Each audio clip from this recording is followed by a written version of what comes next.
Welcome to active contract Tamil. So இந்த வீடியோவில் நம்ம என்ன பார்க்க போகிறோம்னா, இன்றைக்கி மார்க்கெட் எப்படி நடந்திருக்கு, என்னென்ன சினாரியோவில் நடந்திருக்கு, ஸோ நாளைக்கு மார்க்கெட் ஆக்டிவ் கான்ட்ராக்ட்ஸ் படி எப்படி இருக்குது அப்படின்றத பற்றி பார்க்க போகிறோம். ஸோ எஸ்டர்டேவே நம்ம சொல்லியிருந்தோம், அதாவது புதன்கிழமை வீடியோவில் போட்டிருந்தது 24,200 ஸ்ட்ராடில் இருக்குது அப்படின்னு சொல்லி போட்டிருந்தோம். ஸோ இதான் அந்த ஸ்க்ரீன்ஷாட்டு. ஸோ அந்த 24,200 ஸ்ட்ராடில், பொதுவாகவே ஸ்ட்ராடில் அப்படின்ற இடத்துல ப்ரீவியஸ் க்ளோஸில் ஸ்ட்ராடில் அப்படின்னு இருந்துச்சு அப்படின்னா நெக்ஸ்ட் டே அல்ல அந்த வீக் கான்ட்ராக்ட் க்ளோசிங்குள்ளே அந்த ஸ்ட்ராடிலுக்கு ஒன்ஸாவது வந்துட்டு போகணும், இல்லை அந்த ஸ்ட்ராடிலோட எல்லைக்குள்ளே வந்துட்டு போகணும். ஸோ அந்த ஸ்ட்ராடிலோட எல்லையாக நம்ம கொடுத்துருந்த அப்சைடில் ஷார்ட் ரேஞ்ச் அப்படின்னு எடுத்துட்டிங்கன்னா 24,262, wide range 24,542.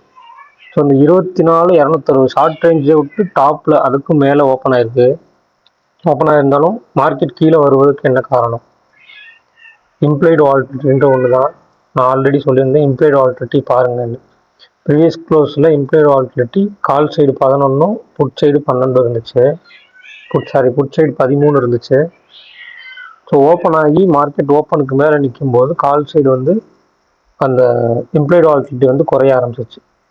So குறைஞ்சோடனே market reverse ஆனது 24,200. ஸோ அதுக்கு முந்தின நாள் க்ளோஸ் ஆன டேபிளோட ஸ்ட்ராடலுக்கு வந்துருச்சு. ஸ்ட்ராடலுக்கு வந்துட்டு அகெயின் அந்த இடத்துலேருந்து திரும்பின மார்க்கெட் எஸ்டர்டே ஹை கூட வந்திருக்கலாம். ஆனால் ஏன் பர்ஃபெக்டாக 204 அப்படின்ற இடத்துக்கு வந்துருக்கு அப்படின்னா, அதுக்கு நம்ம இந்த மாதிரி பெரிய gap up or gap down நடக்கும்போது இன்ட்ராடேயில் அன்னைக்கு ஓப்பன் ஆகிருக்க ஸ்ட்ரைக் ப்ரைஸஸை வச்சு அன்னைக்கு இருக்க ப்ரீமியத்தோட ஹை அண்ட் லோ வச்சு நம்ம ஒரு கால்குலேஷன் ரெடி பண்ணுவோம். அது மூலிமா ஒரு சப்போர்ட் அண்ட் ரெசிஸ்டன்ஸ் ப்ரெடிக்ட் பண்ணுவோம். இது நம்ம கிளாஸில் இருக்க ஸ்டூடெண்ட்ஸ்க்கு மட்டும்தான் தெரியும். ஸோ நீங்கள் என்ன தான் முன்னக்கூட்டியே நீங்கள் சப்போர்ட் அண்ட் ரெசிஸ்டன்ஸ் இதெல்லாம் வரைஞ்சாலும் இந்த இடத்துல பாருங்கள், எந்த சப்போர்ட்டுமே இல்லை. ஆனால் மார்க்கெட் இங்கேருந்து ரிவர்ஸ் ஆகிருக்கு. சரிங்களா? ஸோ எஸ்டர்டே ஹை இங்கே இருக்குது, ஆனால் மார்க்கெட் ரிவர்ஸ் ஆனது இங்கே இருக்குது, ஒரு 10 பாயிண்ட் முன்னாடியே ரிவர்ஸ் ஆகிருக்கு. ஸோ அதுக்கு நீங்கள் ப்ரீமியத்தை படி கால்குலேஷன் பண்ணும்போது அந்த சப்போர்ட் எக்ஸாக்டாக வரும். சரிங்களா? ஸோ மறுபடியும் அகெயின் அப்சைடில் ஷார்ட் ரேஞ்சை விட்டு அகெயின் பிரேக் பண்ணி போய் அப்சைடில் வைட் ரேஞ்சில் போய் மார்க்கெட்டை முடிச்சிருக்காங்க. ஸோ இன்றைக்கி க்ளோசிங் டேபிள் எப்படி இருக்குது, நாளைக்கு மார்க்கெட் எப்படிலாம் இருக்க வாய்ப்பு அப்படின்றத பார்த்துருவோம். இன்றைக்கி க்ளோசிங் 24,500 கால், 24,400 புட், 24,300 கால், 24,300 புட், 24,400 புட். ஓவராலாக 24,400 அண்ட் 24,300 ரெண்டுமே ஸ்ட்ராடிலாக தான் இருக்குது. ஸோ ஆல்ரெடி அந்த 24,200 போட்ட ஸ்ட்ராடில் அடுத்து 24,300 வைக்கிறாங்க. ஓகேங்களா? ஃபஸ்ட்டு எடுத்தோடனே உங்களுக்கு 24,500 கால் தான் கொடுத்துருக்காங்க. ஸோ அந்த 500 காலோட க்ளோஸ் அப்படின்னு எடுத்துட்டிங்கன்னா 178 ரூபா. ஸோ அப்போ 500 + 170 670க்கு மேலே மார்க்கெட் நிற்கும்போது தான் அடுத்த கட்ட ஒரு ஒன் சைடு மார்க்கெட்டாக ட்ரெண்டிங்காக போகிறதுக்கு வாய்ப்புகள் இருக்குது. இம்ப்ளைடு வால்டிலிட்டி அப்படின்னு எடுத்துக்கிட்டிங்கன்னா இன்றைக்கி க்ளோசிங்கில் இருக்க இம்ப்ளைடு வால்டிலிட்டின்னு எடுத்துக்கிட்டிங்கன்னா கால் சைடு 10, புட் சைடும் அதே 10 தான் இருக்குது. ஸோ திங்கக்கிழமை இதை ஞாபகம் வச்சுக்கோங்க, இந்த 10ன்ற லெவலுக்கு இன்னும் கீழே போயிடுச்சு அப்படின்னா இம்ப்ளைடு வால்டிலிட்டி மார்க்கெட் ரொம்ப சைடுவேஸ்குள்ளே போயிடும். ஸோ இது எக்ஸ்பைரி டேயில் மட்டும்தான் அந்த 10க்கும் கீழே போகும். அது இந்த இடையிலே போயிடுச்சு அப்படின்னா மார்க்கெட் இன்னுமே சைடுவேஸ்குள்ளே போயிடும். ஸோ இதை நோட் பண்ணி வச்சுக்கோங்க. பேங்க் நிஃப்டி அதனோட லெவல்ஸ் எப்படின்னு பார்த்துக்கலாம். ஸோ பேங்க் நிஃப்டி பார்த்தீங்கன்னா 50,000 புட், அந்த 50,500 கால், மறுபடியும் 50,000 புட், 50,200 கால், 50,100 கால் கொடுத்துருக்காங்க, 51,000 கால் கொடுத்துருக்காங்க. ஸோ 50,000லேருந்து 51,000 வரைக்கும் நம்ம எடுத்துக்கலாம். 50,000 ஸ்டார்டில் இருந்தாலுமே 50,000 to 51,000 வரைக்கும் ஒரு எட்ஜ் இருக்க தான் நம்ம எடுத்துக்கலாம். ஸோ 50,000 புட் க்ளோஸ் 125 ரூபா. ஸோ அதை மைனஸ் பண்ணிங்கன்னா 49,875 ஒரு சப்போர்ட்டாக இருக்கும். ஸோ 50,500 காலோட க்ளோஸ் 343. அப்போ 50,843ன்றது மேல் அப்சைட் ரேஞ்சாக இருக்கும். ஸோ இதை நோட் பண்ணி வச்சுக்கோங்க. மிட் கேப் நிஃப்டியோட க்ளோசிங் டேபிள் அனலிசிஸ் நிறைய பேர் கேட்டிருந்தீங்க மெசேஜ் பண்ணி. ஸோ அவங்களுக்கு சொல்லிடுறேன். ஸோ மிட் கேப் நிஃப்டி பார்த்திங்கன்னா 12,600 புட் அண்ட் 700 கால் கொடுத்துருக்காங்க.